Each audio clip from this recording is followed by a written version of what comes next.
Hi, my name is Vic Coleman.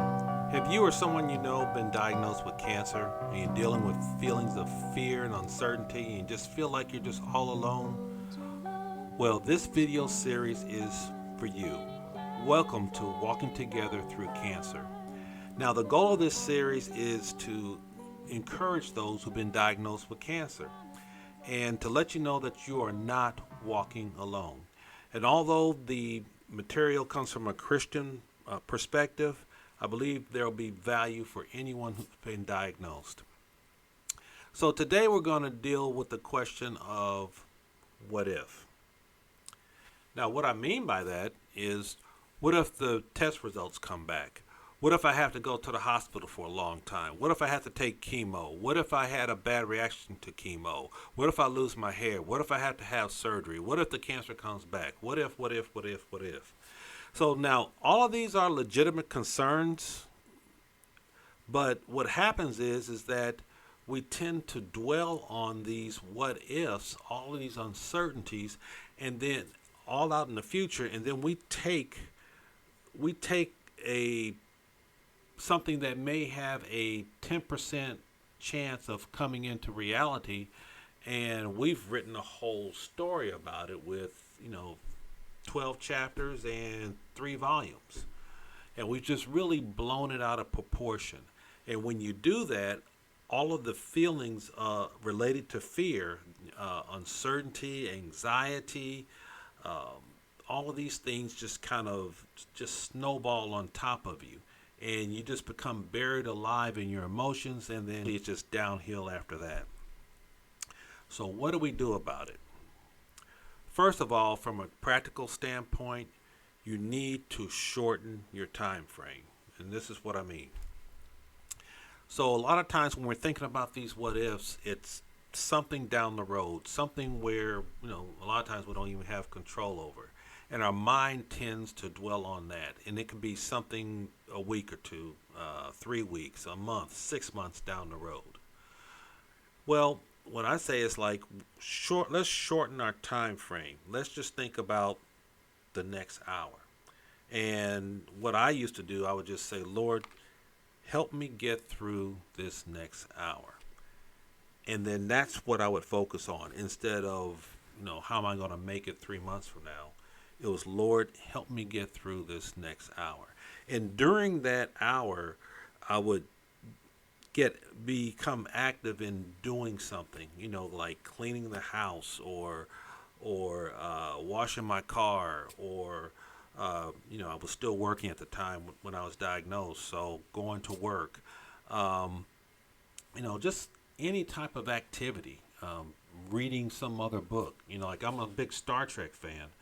Star Trek, Star Wars, anything science, that's me. And so I would kind of try to learn something new or watch some of my old Captain Kirk uh, favorite recordings from Star Trek or Star Wars.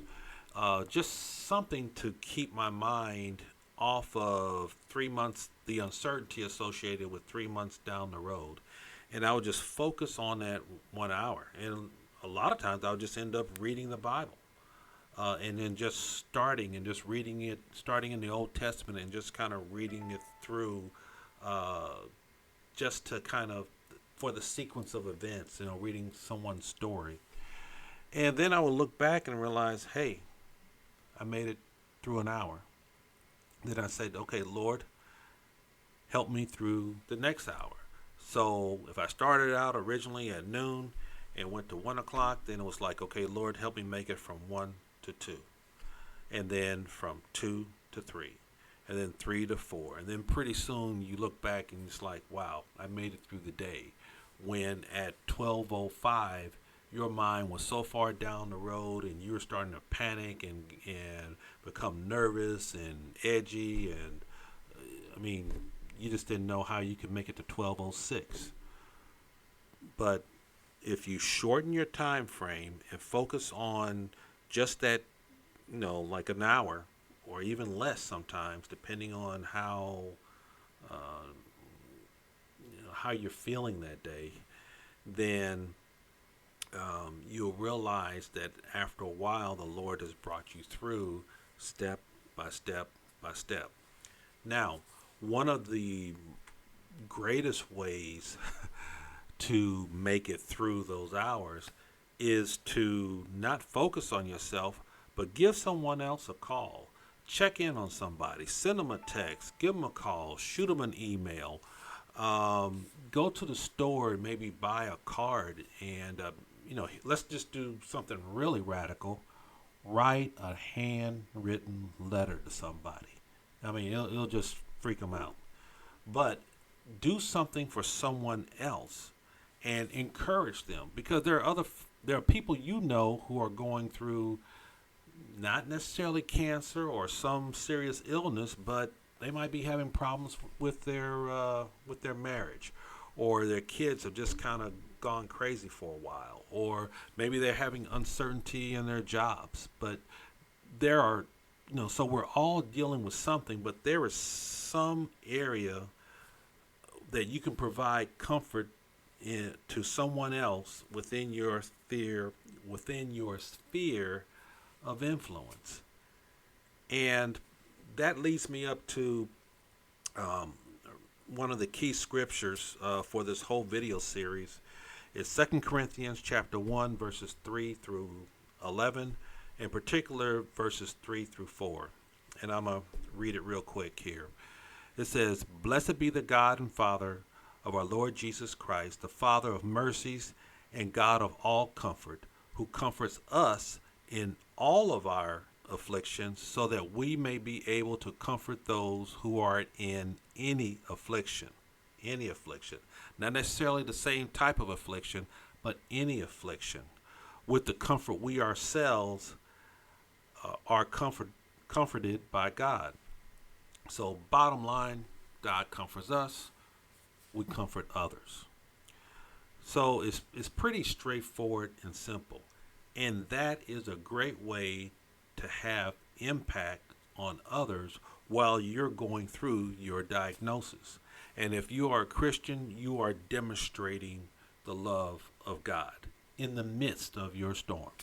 And I think about the Apostle Paul, who wrote from prison.